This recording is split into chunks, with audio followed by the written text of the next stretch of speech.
This Johannesburg resident has been lending money out for 6 years to those struggling to make ends meet. She has joined the growing number of Mashonisas in the country who survive mainly by loaning cash to those who are in desperate need. This is how she fends for herself and family amid the harsh realities of the weak and jobless economy. She started with 2,000 rands and saw that capital balloon to now 30,000 rand.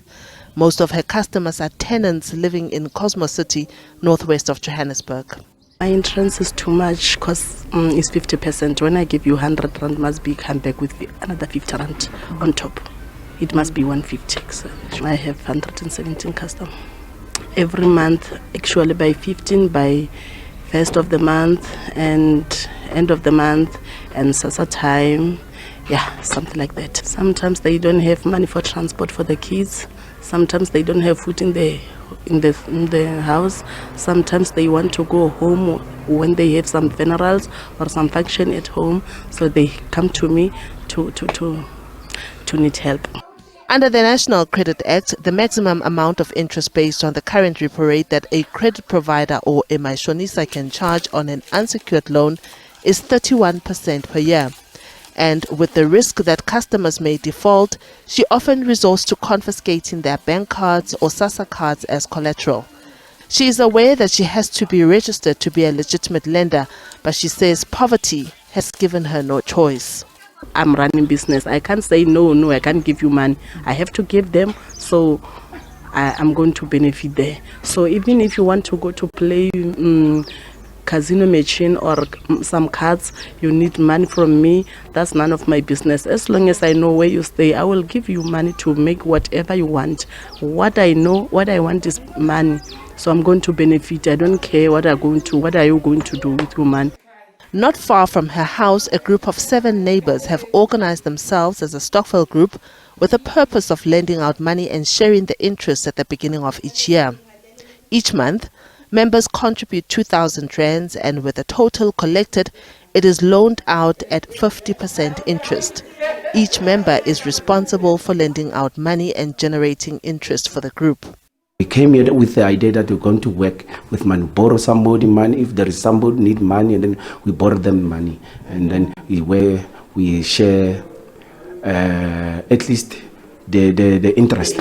Stokvels are popular savings method that take many different shapes and forms. This group says it is aware of the challenges that many people face in approaching traditional banks for loans and sought to close this gap. They have settled for a collective group method as it minimizes risk.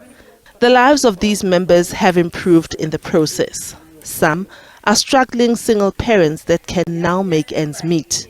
Others are trying to grow their small businesses, while others are in the process of building homes in the rural areas. January, I managed to buy school fees for my children, my grandchildren. I managed to buy uniform. And you know, most January there's no money, if it's like December.